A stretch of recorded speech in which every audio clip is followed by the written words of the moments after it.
Ladies and gentlemen, my name is The Reckonist. Welcome to Football Manager 2017, and finally, 370 Robben's Right Boots is available to download by you, the wonderful community. This tactic was developed live on my Twitch channel where I stream 3 times a week. We kind of crowdsource tactical ideas and theories and formats, and yeah, we test them out on the stream, look why they work, look why they don't, and also have a bit of a laugh while doing it. So there will be, of course, links in the description for all the social media. But yeah, please join us on the Twitch channel. It's a great laugh. So this is a tactic that has been worked on over a save with Newcastle over, well, it's the year 2020 now. We're just about coming into the final section. Quick summary here. This is the championship season. We played the 4-2-4 Maldini doesn't tackle, got promoted, whoop-de-doo. We finished third using Maldini doesn't tackle in the second season, where we also lost the FA Cup final, but finished third, so we got into the Champions League. The following season is when we started to develop this 3-7-0 tactic. It was about halfway through the season we kind of switched from the 4-2-4, which was getting less and less effective, really, as the players that we had weren't necessarily perfect for that role, and a bit more was expected of us, and people were defending properly against us as we weren't underdogs anymore. But even with that, we managed to get to, what did we do? We won the League Cup, yeah, that's good. And we also got to the Champions League final and lost to Bayern Munich there. So that was with the 3-7-0 tactic. We switched around here. Bigger games we won there. So we knew there was potential in the tactic at this point. It was at the 2019-2020 season. We committed 100% to playing this way, and we are currently 4th in the Premier League. We've won the League Cup again, and we've got about 5 or 6 games to go, one of which is in the Europa League. There's a good chance of winning that as well. So, very successful on the way of results. This is Newcastle, by the way. There was not an edited database. There was no transfer bump or anything like that. It was all done live, and yeah, this is what we did. So yes, this is 3-7-0. Some people call it 3-4-3, which was my original intention, was to build a 3-4-3 because people wanted to see 1 with 3 at the back that worked properly. But someone also threw out, why don't you try one of those strikerless formations? We went through various iterations of shape, including having wide players here, coming inside, but that probably wasn't defensively sound enough. It's always better to have like a clump of players sprinting out wide from a defensive point of view rather than players starting out wide and having to come inside when we don't have the ball. It also started out with proper wing-backs. Here we can see utilisation of inverted wing-backs, and we'll talk about that later. And yeah, this is a bit of a contradictory formation in a way. This is a high possession-based tactic which meets possession-based football requirements for any sort of club philosophy, as well as attacking philosophies. However, we're playing possession football in a counter-attacking system. I think that kind of contradiction is really a key reason why this is working in the match engine. I think the match engine is not only struggling with the shape, with having no strikers, it's having to think about something, but also dealing with a possession-based system that's counter-attacking. I think it's causing some big problems for the match engine, which has got a bit of a explanation as to why this is working.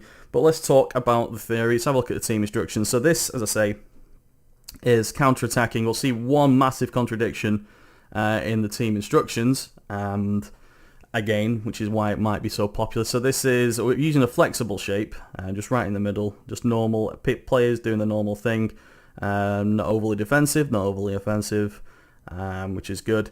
We will occasionally waste time by default being counter. There's also a very narrow, we are playing extremely narrow, which again is a bit of an issue while playing a possession system. The weaknesses of the formation will become clear, but obviously we're playing one wide player, but we've reduced the risk of having just one wide player on each flank by having them cut inside and be inverted wing backs, because it's more defensively sound to have them inside or in the central position when and if we do lose possession, because it's a higher chance of getting the ball back with our high pressing and high tackling and tight marking if all the players are around where the ball's going to be lost. So having inverted wing backs higher up the pitch in a central position makes it harder for the other team to counter-attack, because it increases the chance of the ball being taken back or interceptions made or passes being blocked and things like that. So there's a theory there which seems to be working. We kind of discovered it in the Everton stream that we did as well. a couple of months ago now. The inverted wing backs very sound defensively and also offensively. I'll talk about that in a little minute. We're playing a slightly higher line with 3 at the back. Originally it was 2 stoppers and a cover, but now we've got 2 stoppers and a ball playing just a standard defender because we are using the offside trap. Having a cover and offside trap doesn't necessarily work in the match engine, I don't think. So I've never actually had an offside trap work with a cover effectively for a couple of years, I don't think. In Football Manager terms. So we're closing down to win the ball back as high as possible. We've got so many players up front, and in the 3 at the top we are using prevent goalkeeper short distribution to make them kick it long into our 3 tall centre halves to win. Using tight marking to win the ball back as quickly as possible and not give any space. We're going to choke the life out of the opposition when they do have the ball, which won't be much. You'll see some stats in a minute. And then obviously get stuck in, win the ball back with full commitment, because this is a Premier League we're playing in. And we seem to have the best or most proficient tackling outfit as well, according to one of these stats I remember reading. So here we go, the massive contradiction. We're playing a counter-attacking style, which is passing out from the back. We're playing out of the defence, but we're also passing into space. So we're passing into space to retain possession. Not quite sure about that, why that's working. I can see why an AI would look at that and go, why is this working? We should be ripping them apart. So yeah, that's the contradiction. We're playing out from the back very slowly and patiently, but we're also knocking it into space to utilise the fact that the top 3 in the Shadow Striker are dragging centre halves and defensive midfielders out from where they want to be, and there's going to be space behind them. So we're passing it into space while being patient at the back, and that's a great combo. Yeah, trust your players to make some decisions on your passing. There is some localised and specific team instructions there per position. We'll talk about that in a minute. No issues are more expressive or disciplined. You can change that at your leisure in a match, whether it's going your way or not. Look for overlap. Now, as mentioned, inverted wing-backs weren't always inverted wing-backs. They were just standard wing-back going up and down the flank. But after we switched to inverted wing-back, we saw no downside, no change at all. Nothing that indicated that clicking off look for the overlap was a good idea, so I've kept it. You may experience something different, but I've been absolutely fine with keeping it as it is. Work ball into the box is to try and make sure that when the Shadow Strikers are through on goal and they do have a shot at goal, it's going to be from as close as possible. If you click shoot on sight, they will ping it from 30 yards every time. So I've tried to force them as often as possible to get into the box before actually shooting, and kind of forced it that way. You can click off it and see how you get, but you will have more long shots. I've tried to get them to shoot from inside the box as often as possible, and we will be creating chances doing that because of the issues the AI will have. Dribble less. Now, excuse me. This is specific. This is pass and move football. This is pass and move, pass and move, pass and move, drawing the opposition to make a mistake, taking advantage of well, if your opposition defence has low concentration, low decisions, things like that, they will struggle to maintain the right positions. They will make mistakes, and there will be spaces opening up, and our 3 very enthusiastic Shadow Strikers will take advantage of that. So there's less dribbling involved in this. It's all about passing, moving, and there's plenty of people to pass to, which is all great. It's working fantastic so far. Let's go into a bit more detail here then. So, yeah, counter-flexible with a retained possession, massively contradictory terms, almost unfair. I think it is about it's a half of an exploit of a match engine we found doing this. So possession based comes straight from the back. Goalkeeper is passing it shorter to full-backs, which isn't actually the inside wing-backs as you might think it would pass to. It will pass to the centre-halves, who will spread out when goalkeeper's got possession. And to do that, to make sure everyone's in position, we're slowing down the pace. So it slows down the pace. Once we've got the ball, everyone trots up to their positions. These guys pull out wide, and the ball will be rolled out to either one of them, which gives them a couple of decent passing options to start with. Ball playing defender. You see that nice big space there? That's where I want him to go, because when we have the ball, he's going to kind of look around here. And when we do have the ball, he's going to be in defensive midfielder mode when we do have the ball for a little bit. At least he's charging out from the back, and there is plenty of options for him. You can either ping it straight up front to the Shadow Strikers, pass it short in front of him, or there is a nice little through ball options to the inverted wing-backs as they go forward. So that's the idea there. He has dribble more selected. These 2 on either side, the central defender stoppers, traditional central defender stoppers, they are going to fill in the space there, attack the ball there, attack the space, And if the opposition's playing 2 up front, these two are just going to mark out 2 up front, so they're pretty much screwed either way. 1 or 2 up front, there is absolutely no problems for this formation at all. I have very, very rarely seen a team play 3 up front, and even then it wasn't enough of a problem for me to note it. So very confident in the selection of these roles here. Okay, moving on to inside wing backs. So I mentioned before these were originally normal wing backs. However, I utilised the fact that so a lesson we learned on that game breaker tactic is when these inverted wing backs are a little bit when the ball is around this area here, when it's around 40 yards out, and you have the ball for as long as possible, as high up the pitch as possible, as this formation does, it tends to get static, and as you're trying to force out the errors from the centre halves, it tends to get a little static. We found that when inverted wingbacks got involved, all hell broke loose. It was Leighton Baines that was doing it. He was popping up here around, it was around 30, 40 yards out, and just the appearance of one of these inverted wingbacks caused all hell. It caused the defender to come and close him down, which left someone space and for someone else who came to close him down. And there's like a chain reaction that started, and it ultimately involved a through ball straight into the goal.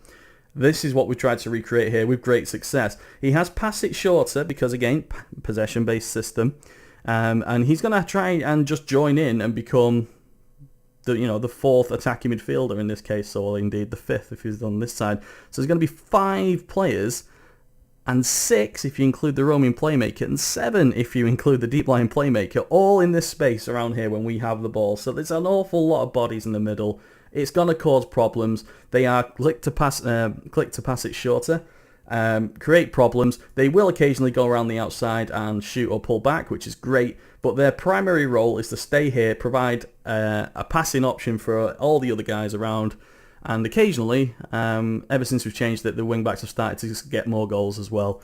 So these guys, their job is to get up the pitch, sort of ghost up the pitch and create extra problems right in a very key area of the pitch. And we've had great results with it as well, because it worked as intended. As soon as somebody mentioned in trying an inverted wing-back on, it was this side here, the left side, because this guy was a defensive one, so winger's probably, he's going to be good for overlapping. If he's in a defensive position, having a wing-back attack was there. So I thought, if we try to do both, let's see what happens, because that's basically what this is. We try things, we think of things, we try things, explain in our heads what the theory is before it goes, and it ends up paying off or it ends up failing horribly. This works perfectly for it. Inverted wing-backs, good composure and possession is obviously key, as well as all of the traditional stats required, teamwork, work rate and things like that. Pace is less of an issue for an inverted wing-back because, as I mentioned before, if we lose the ball and it's around here, we've got 7 guys all the way around it. There is a very high chance that we'll just cut it out before the ball gets played in anywhere decent to try and capitalise on it. If I was playing against this tactic, I'd actually go click clear balls to flanks and exploit both flanks, but the AI doesn't seem to want to do that, or at least it's not very obvious if it is trying that. Anyway, let's move forward. This guy, deep line playmaker defend, used to be a ball-winning midfielder under the mould of James McCarthy. As you can see, he kept some of the instructions of a ball-winning midfielder, dribbling less, tackling hard, passing it shorter, and closing down much more. He's not going to hold his position that much. He will go forward a bit, but as a sort of like a defensive conduit, this is your deep line. This is your enforcer of the actual pitch. I've given him deep line playmaker just to give him a little bit more leeway on the passes that he could possibly make.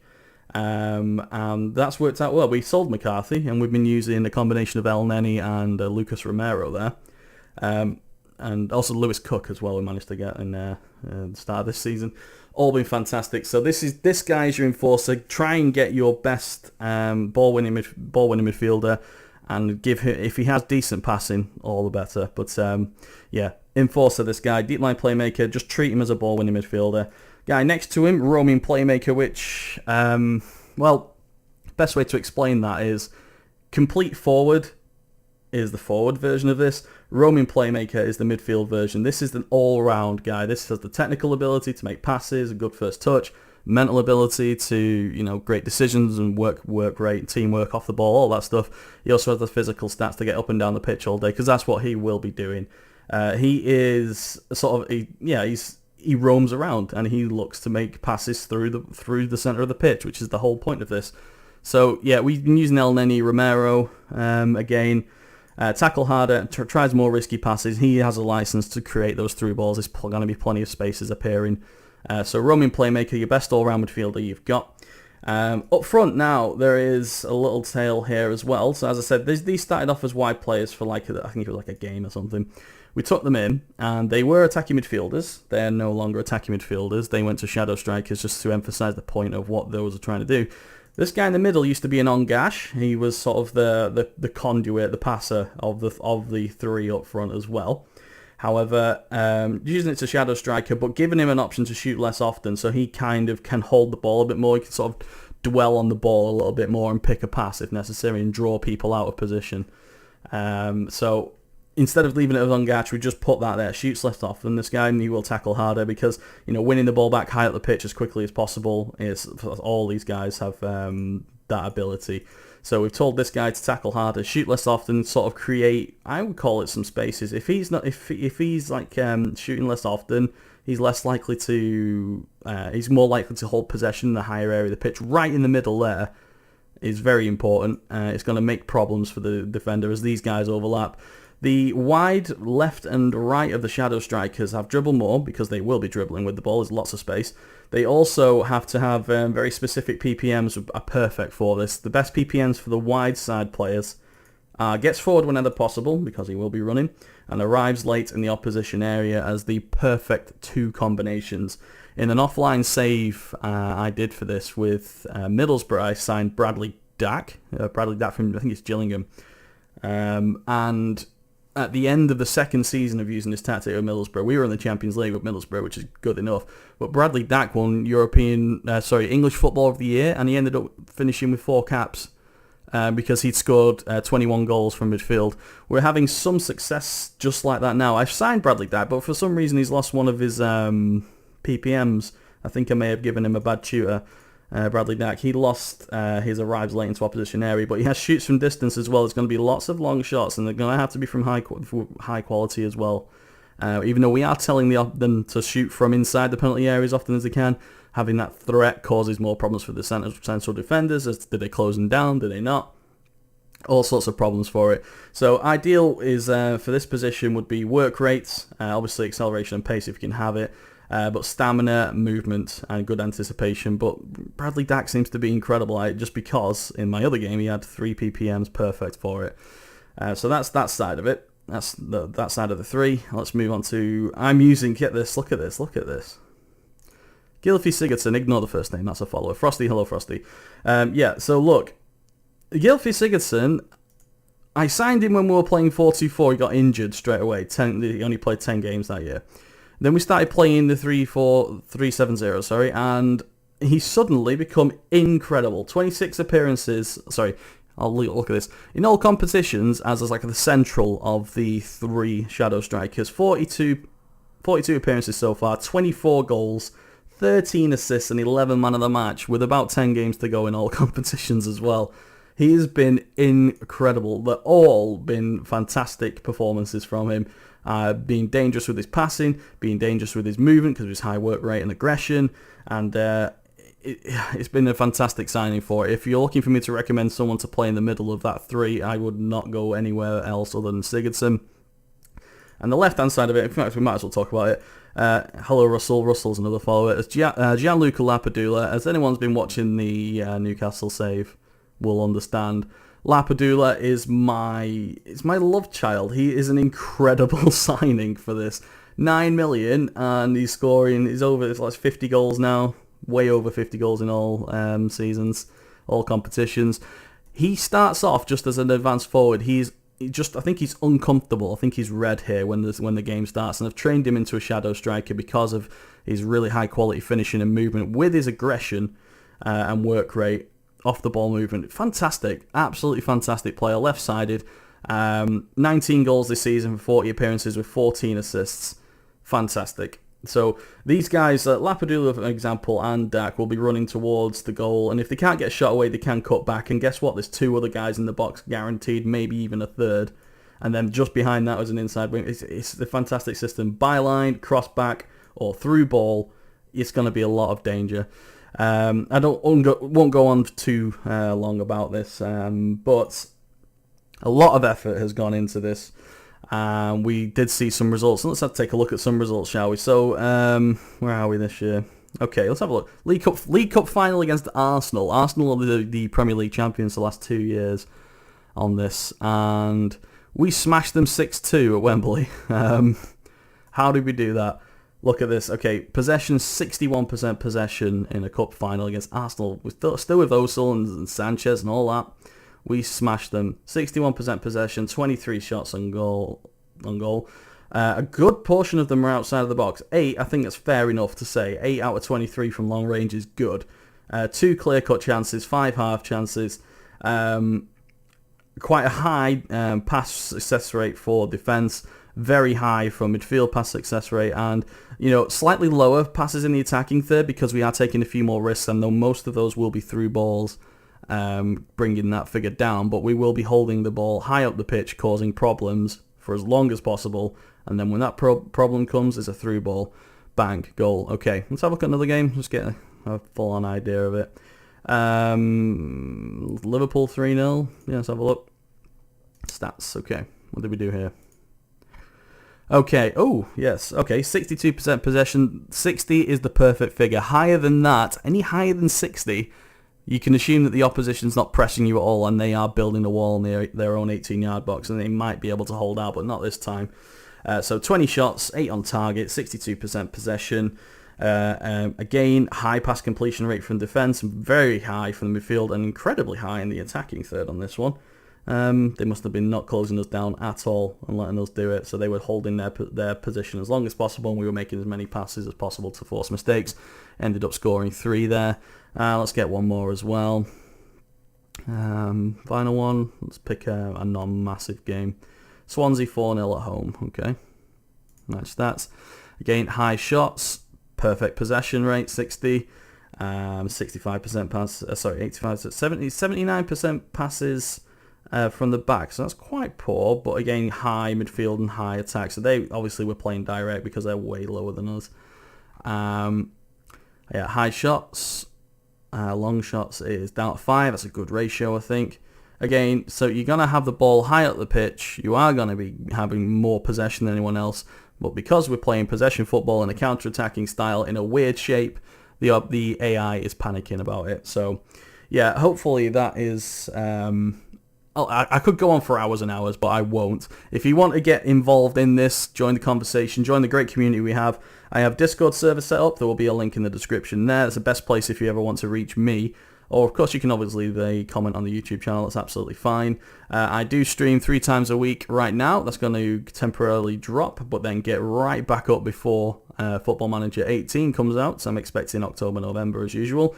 So please click the subscribe button on the YouTube, please join us on Twitch, and please join us on Discord and of course Twitter as well. All those things. I welcome everyone to get involved. We're having a great time streaming. I've not been doing it too long, but I'm getting better at it, and a lot of people seem to be enjoying it, so I look forward to seeing you there. My name has been The Reckonist. Thank you so much for watching, guys. Best of luck with the tactic, and I will see you next time.